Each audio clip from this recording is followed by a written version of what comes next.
Kati Revan, boleh awak terangkan apakah itu perpaduan? Perpaduan ditakrifkan sebagai hubungan erat atau bersifat toleransi yang diwujudkan secara sengaja dalam kalangan kaum dan etnik yang berbeza untuk mencapai matlamat bersama secara jujur dan ikhlas. Dalam kata lain, perpaduan adalah proses menyatupadukan seluruh masyarakat untuk membentuk satu identiti dan nilai bersama serta perasaan cinta dan banggakan negara. Selain itu, Malaysia merupakan salah satu negara berbilang kaum yang dapat hidup dengan harmoni. Antara kaum utama di Malaysia ialah Melayu, Cina, India dan kaum-kaum lain seperti Kadazun, Iban dan lain-lain. Perpaduan tidak akan tercapai jika segelintir pihak yang cuba untuk menjadi batu api dan menyemarakkan lagi isu perkauman di kalangan kaum di Malaysia. Bagi pendapat saya, perpaduan ini hanya diwujudkan untuk membina satu negara yang memang maju.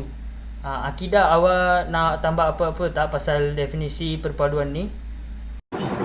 Terima kasih Kati Revan. Perpaduan ialah penyatuan dan darjah serta jenis penyatuan yang dipamerkan sesebuah masyarakat ataupun kumpulan dan jiran mereka. Ia merujuk kepada semua perhubungan sosial yang mengaitkan manusia. Istilah ini lazimnya digunakan dalam bidang sosiologi ataupun sains kemasyarakatan.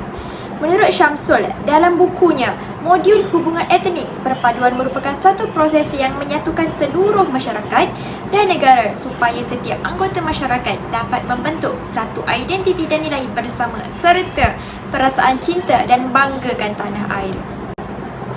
Manakala, menurut Menteri Perdagangan Antarabangsa dan Industri Malaysia, MITI, Datuk Seri Mustafa Muhammad, agenda perpaduan sentiasa dititikberatkan kerana dengan bersatu hati kita dapat membina sebuah negara yang aman damai, sejahtera dan rakyatnya sentiasa mementingkan perpaduan dan negara aman.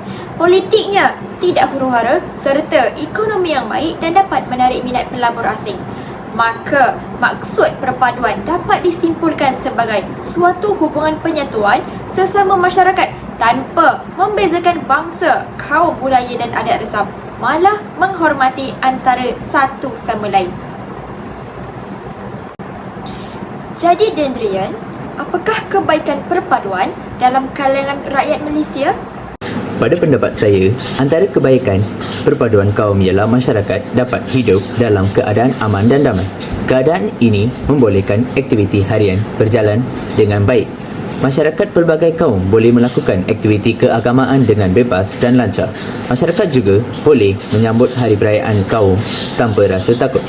Selain itu, perpaduan kaum yang akan menjadikan negara aman dan tenteram. Keadaan ini membolehkan pihak kerajaan merancang untuk membangunkan negara.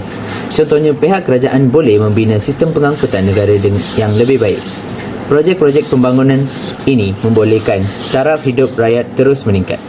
Di samping itu, perpaduan kaum juga akan menarik pelabur asing untuk datang melabur di Malaysia. Pelabur asing berani melabur kerana negara kita berada dalam keadaan aman dan damai. Kedatangan pelabur asing ini juga akan membuka peluang pekerjaan kepada rakyat. Pihak kerajaan juga akan dapat menambahkan pendapatan hasil kutipan cukai daripada keuntungan pelabur asing. Perpaduan kaum juga akan menaikkan imej negara di mata negara lain. Perpaduan kaum membuktikan bahawa pemimpin Malaysia dapat memerintah dengan baik. Terdapat beberapa negara yang ingin mencontohi negara Malaysia dalam mentadbir negara. Selain itu, perpaduan yang terdapat di Malaysia telah membolehkan Malaysia terpilih sebagai pengurusi bagi beberapa pertubuhan antarabangsa. Kelvin, pada pendapat kamu, apakah yang akan berlaku jika kita tidak menerapkan semangat perpaduan? So, salah satu kesan jika kita tidak menerapkan semangat perpaduan adalah keharmonian negara akan terjejas. Keharmonian negara terjejas bermaksudnya tidak ada kesepaduan di kalangan rakyat. Contohnya, rakyat tidak mempunyai maklumat yang serupa dan tidak dikongsi bersama. Ini boleh menyebabkan keamanan negara, integrasi di peringkat wilayah dan kaum. Hidup dalam harmoni, keadilan, kerjasama sesama masyarakat dan dedikasi masyarakat kepada negara tidak dipupuk serta disempurnakan dengan jaya. Seperti mana yang kita boleh tahu bahawa semua masyarakat inginlah keamanan dan keharmonian, namun sia-sia tanpa usaha daripada pihak pentadbiran negara untuk memupuk perpaduan dan integrasi nasional dalam negara. Kesan yang kedua ialah wujudnya masyarakat yang tidak bermoral, tidak bertolak ansur, tidak beretika, tidak kukuh dalam nilai agama dan kejiwaan. Apabila tidak wujud perpaduan, maka secara tidak langsungnya kita akan wujud masyarakat yang tidak bermoral dan tidak bertolak ansur. So, apabila wujud masyarakat seperti ini, kegaduhan dan pertelingkihan di kalangan rakyat boleh berlaku pada bila-bila masa sahaja. So, hal ini tidak boleh dibiarkan kerana sekiranya tidak dibentung, ia boleh menyebabkan kematian akibat pergaduhan yang teruk. Masalah adalah etnik sangat sensitif sekiranya tidak dihadapi dengan teliti. Okey. Pada pandangan saya, kesan yang seterusnya ialah sistem pendidikan negara akan terjejas. Pendidikan menjadikan satu perkara asas dalam membangunkan ekonomi negara. Ini juga selaras dengan memberikan pendidikan yang berkualiti dan bertaraf dunia, di samping memperkembangkan lagi posisi individu dalam memenuhi aspirasi negara. Kementerian Pendidikan Malaysia telah menetapkan matlamat iaitu melahirkan bangsa Malaysia yang taat setia, bersatu padu, beriman, berakhlak, berilmu dan menyediakan sumber tenaga manusia untuk keperluan kemajuan negara dan memberi peluang pendidikan kepada seluruh rakyat Malaysia. Perkara ini jelas dinyatakan dalam misi Kementerian Pendidikan Malaysia yang mana ia memberitahu bahawa menitik beratkan hal kesepaduan dan perpaduan. Sekiranya wujud masalah perpaduan dalam negara ini, maka akan timbullah ketidaksamaan matlamat dan pendapat dalam membentuk pembangunan pendidikan di negara ini.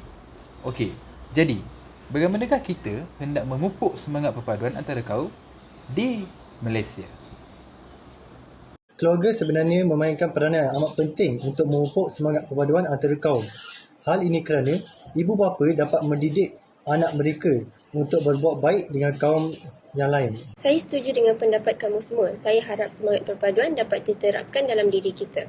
Secara kesimpulannya, perpaduan kaum merupakan elemen yang penting dan harus diberi perhatian kerana pemumpukan hubungan etnik antara masyarakat adalah amat penting bagi negara kita yang bermasyarakat majmuk serta menjamin kestabilan ekonomi dan politik negara. Hubungan kaum yang harmoni adalah kunci kepada kemajuan dan kestabilan negara. Bagi mencapai kemajuan, negara memerlukan rakyat yang dedikasi dan komited untuk melaksanakan tugas dan tanggungjawab masing-masing.